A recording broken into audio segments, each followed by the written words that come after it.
Hi, have you ever wondered how is it that Elon Musk gets so much done? How has he been able to not only run multiple businesses alongside each other, but also create multiple businesses alongside each other? It's a phenomenal achievement, and whether you like him or not, there's something he's doing right in terms of being able to use the 24 hours in a day to get a lot done. Never mind him wanting to take 1 million people to Mars and achieve that and land, 20-story equivalent of 20-story buildings into we all saw that rocket that went up and then landed in a perfect way into that mechanism that held it on its way back at great speed. He's an amazing guy for using his time valuably. Now, what I'm going to give you today is I know for a fact that he uses Parkinson's law as one of the many things that he does to get the most out of his time. Some of you will know what Parkinson's law is. If you do, hang in with me on this video because I want you to just sort of almost deepen the use of Parkinson's law and maybe stretch how you use it in your everyday life currently. What is it? Excuse me. Well, Parkinson's law is basically a way of structuring time where we give ourselves an amount of time to do a particular task, and therefore we're setting a boundary and a container. And there's this, a lot of research has been done to show that when we give ourselves a boundary or a container to get something done, our whole being, our mind and our sense of ability to get something done organizes itself, aligns itself to fulfill its aim to get something done in that time frame that we give ourselves. So, for example, if we suddenly decide, right, we're going to write a book, and we say, right, okay, I'm going to give myself 6 months to write that book, we will suddenly operate and we'll suddenly think about everything we need to do in a certain way, which will be different to if we give ourselves 12 months to write a book. We'll just adapt, we'll spring to life in a different way. Maybe one of the thoughts that comes to me is in an extreme different version of this, if somebody's in an accident, say there's a car crash, and we all know that story of how people have been phenomenally able to adapt to a situation like that. And literally, for example, somebody might have been able to move a car or lift something of great, muscle in terms of leveraging weight because in the instant moment, in that Parkinson's law, they know they've given themselves seconds or maybe, 30 seconds to achieve something like lifting somebody underneath, lifting a very heavy weight to get somebody freed up from that weight. So that's an extreme, also another version of how in a boundary time frame, the physical body and the mental, well, in that case, actually, the mental probably actually gets circumvented by the adrenaline that pumps the blood, that pumps the physical body to be able to do that lift and then make a very quick decision. So the mind operates in a very quick way to be able to make a life-saving situation happen. So if we think about our tasks in any given day, Elon, I know he's described this in a video before. Elon will take, for example, 15 minutes often. He will chunk things down to a smaller time frame often than the average person will give themselves to get something done. Now, I know also, I've heard it from presidents in the USA are often given their day is organized in 15-minute chunks. So an hour would have four things done. Someone might come in and see the president, give them something to think about, maybe a decision to be made, a briefing to happen, something to be signed, and it will all be done in a 15-minute time frame. And then there'll be a revolving door. That 15 minutes is done. The next 15 minutes will begin, and then maybe he or she will take a break at the end of an hour. But that's the level of time that we're given. I think we all know, in this post-COVID world now, we all went through that process where suddenly a lot of tasks were done over Zoom, and suddenly people were thinking about, do I really want to be stuck on a Zoom call for an hour? And naturally, actually, I think everybody organized themselves into having a more regular half-hour slot because it was possible to not necessarily do some of the fluff that would happen in a face-to-face situation. I'm calling it fluff. Don't take that the wrong way. I know sometimes a face-to-face environment can actually have hugely valuable time around, getting to know somebody, building trust, and actually tuning in with them, where, that's a valuable use of an hour. But you map that into a Zoom call, and suddenly everyone realized, you know what, I don't need to do all the pleasantries in the same way because it's not actually used in the same way on a Zoom call. So suddenly, I sometimes get an invite from somebody who I haven't met before, and they invite me to an hour-long Zoom call. And that's a bit of a red flag to me often when I sort of understand, okay, because often, unless there's a very strong agenda reason for it being an hour, I often question how that person thinks about time and the value of time when they're just doing a discovery call for an hour. I know many people, often do discovery calls for 15 minutes initially because that qualifies whether it's then worth taking half an hour to go deeper or taking an hour or even taking, a half day workshop because it's been qualified whether it's in a 15-minute or a 30-minute conversation. And so we can use these boundary time slots to achieve a next step in terms of moving something forward. I think that's also another thing to maybe put into the context of what we're talking about here is that the ability to move things forward. I know in sales, for example, people will often talk about people need to meet you about 9 times, have 9 interactions before they're comfortable enough to say yes to any particular proposition. So it might be that those 9 interactions could be shorter than traditionally done.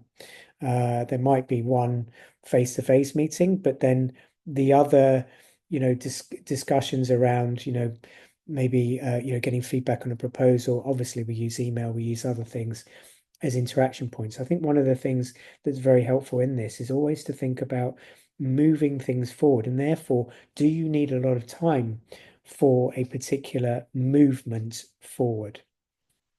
So, number one, really, on today's discussion we've talked about so far is, can you? I'm going to throw out a kind of a challenge to you. Could you, in this moment, one of the things you might take away is consider the things that you do currently that take an hour, that take half an hour. Could those suddenly be 15 minutes? Now, I organize my day, and I'm building up on one of these videos. I will introduce you to a way that I organize my day and a sort of daily planner system that I've used for many, many years, and it works for me and it's brilliant. Then there's a lot of things that actually are plugged into how that structure is doing multiple hacks at the same time. But I often have an hour and I'll know what I'm going to try and achieve in that hour.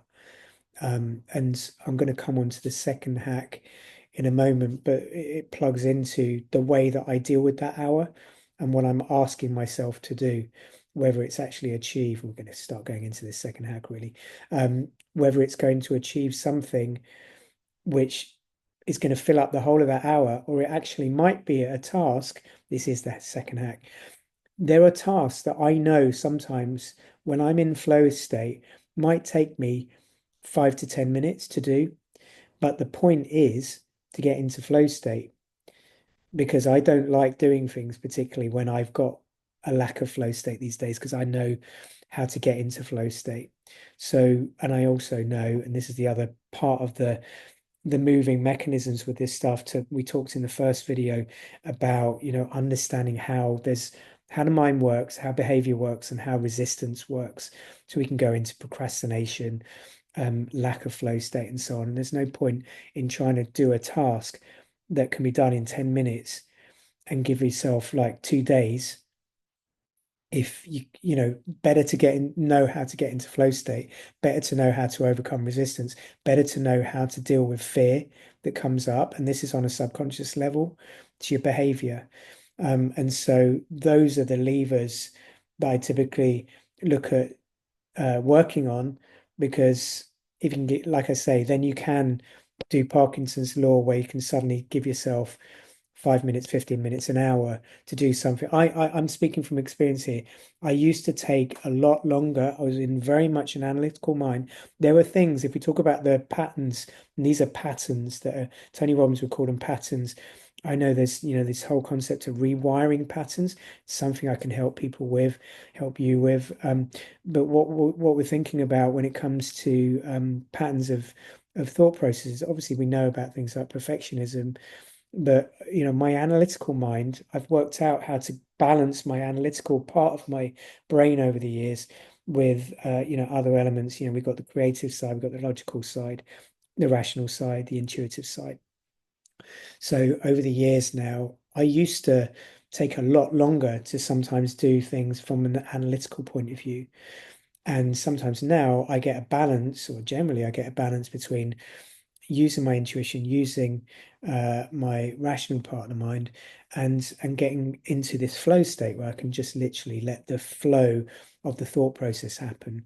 And maybe there's been some build up towards that in terms of some pre-work, some analytical work. But what I will also be careful to do is give myself shorter amounts of time potentially to do analysis, because if we're using different parts of our brain, sometimes, we can want to be perfect about something.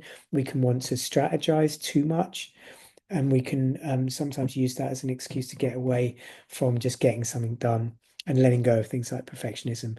Obviously, there are also times when it's a challenge to create a piece of work, get something done, because we know we're thinking about communication. We're dealing with communication with other people that can have levels of sophistication in crafting something which is correct for a client if we're doing sales. So how do we give ourselves a break with all of this? Well, what I'm building up to in hack number two is being able to actually acknowledge all of what I've just verbalized. And for example, I would do this, like I would give myself an hour to do a task that I know might take 5 minutes. Now, the reason why I would do that is because I know that 5 minute job or 10 minute job, a bit like making this video. I know it's going to take about 15 minutes to do the video, but there's always a little bit of kind of build up. I always film them in one flowing cut, because I know, like I say, it's about flow state. So to prepare for that, sometimes it's like I know there might be a certain element of resistance to cracking on and carving out the hour I'm going to give myself to make that video. And I would like to do that when I'm in a fresh state. And there could be other things, behavior wise, saboteur in my mind wise, which would distract me. So if I have that task and I give myself the hour, or I make sure I do it in the morning when my energy is freshest, then I can go off and I'm going to make this video. I'm going to go and treat myself to a nice lunch after this down the road in a cafe that I like to go to as a reward for doing all those things, like doing it at the right time, getting it done. Now, what we also know with this is that often when we do the things that we're resisting, that we can suddenly get done, it unlocks, like, if you're trying to tackle a task which needs to be chunked down, we avoid it often. We get other stuff done. The mind, as I've mentioned before, goes into dopamine hit. It will do some other tasks to give itself a feeling of productivity, do 5 things that are easy, go into email, write 5 emails, instead of doing the one thing that actually gives us that high value impact in achieving our goals. So when we suddenly stop the resistance and do the thing and do it in the 5 minutes, suddenly what happens is we get energy unlocked and we suddenly get more of a flow state. And then we've suddenly got half an hour, 50 minutes of that hour block blank. And what often happens is that we can then be on a roll and we end up getting a lot more done than the task that was going to be 5 or 10 minutes. We end up doing maybe 3 other steps. But the important thing is when we're setting the whole thing up, we're setting ourselves up for success. because what we're doing is we're saying to all of that busy mind, which is doing the calculations on pain and pleasure, it's saying, listen, I'm going to give you an hour. And I've observed, I do this, and I've become very humble about what's going on in my subconscious mind and behaviors and stuff like that. I don't underestimate that. And most people do underestimate that hugely. And it's why humanity is in the situation we're in, because people don't know how their mind and behavior is being run on autopilot. And they don't like to face that because it's kind of uncomfortable. And again, I'll just say, because it's true, I can help you with that subconscious level of how we work. And really, there's incredibly phenomenal tools for intervening with that. But that's separate from today. I want to give you something today you can take away, use without needing to talk to me again and go deeper on it. So when it comes to this unlocking, you're suddenly able to get more done, get more energized, get more uh, piece together and the floodgates opened and you've overcome. I remember doing one of these workshops. T. Harv Eker runs Millionaire Mindset stuff, which is a great Millionaire Minds 2-3 day workshops. They're amazing because they go into these things. They help you to overcome stuff. But one of the things he always was teaching was get into, and Tony Robbins would do the same thing, get into the habit of overcoming fear. And on what we're talking about today is it's overcoming these small little fears that they're not grand fears, but they're resistance points that we have where we don't give ourselves the opportunity to set ourselves up for success. So these are the two things I'll offer you to take away today. And whatever I've said, use it in however is useful to you. But I'd recommend you maybe consider these 2 points. One is how can you use boundaries in the shortening of time frames to get certain things done? And you can obviously also, I'm going to just throw in one other little thing with this. Obviously, there's another element of this to chunk things down. How do you eat an elephant, one bite at a time? You can't eat an elephant in one go, right? I mean, you've got a big book to write. You're not going to do that in an hour because you've suddenly said, I've got an hour to write a book. Let's not be ridiculous about this, right? So what you'll do is you'll chunk that writing a book down into many, many smaller chunks, but give yourself the opportunity to chunk those things down into what could I get done in half an hour? What could I get done in half, 15 minutes, half an hour that would move me forward? And then I'm going to do another chunk. So you get more of an opportunity to overcome the resistance.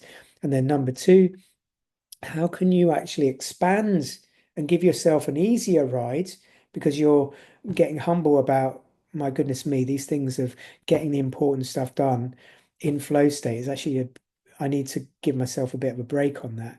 And actually, I'm going to do the hard stuff. I'm going to do the important stuff. If you watch my first video, talked about the 80-20 rule. 20% of our activity is really the most important. And being able to use that 20% in terms of constantly doing the important 20% of our activity, overcoming resistance, overcoming fear, overcoming the blocks, and getting stuff done, you'll then suddenly unlock more and more flow state, get over resistance, and you will then suddenly learn how to play this game with your different parts of your mind. And these are the things when I say hacking time, what I'm saying really is we're playing with hacking our own selves, but we are, biological computers that's plugged into the fabric of our reality. And when we start hacking and playing with these things, you start to be able to open yourself up to be able to get the important stuff done and achieve what you want to achieve and ultimately, create the life you want. So I hope you have found this useful. It's good when we, I mean, literally, I've been in flow state, haven't I, in this conversation, and hopefully, you're sort of getting the sense of how this might work. Look out for video number 3, and they're coming out about weekly. So do send me comments. Always remember, it's always a bit of a favor if you like and subscribe to these videos. It means obviously from your perspective, you're going to get the bell notification. You're going to get those videos when they're published. It might be that, if I do it in 6 or 7 or 8 days, it's roughly once a week. You'll get them when they're out and you won't miss them. And it's a little prompt. And we can, obviously tell the YouTube algorithm and all that it's worthwhile to have this kind of content out there. So thanks a lot. Wish you well, and do let me know in the comments, or let me know if there's any particular topic you're grappling with, and I can make a video about it. All the best. Cheers. Bye.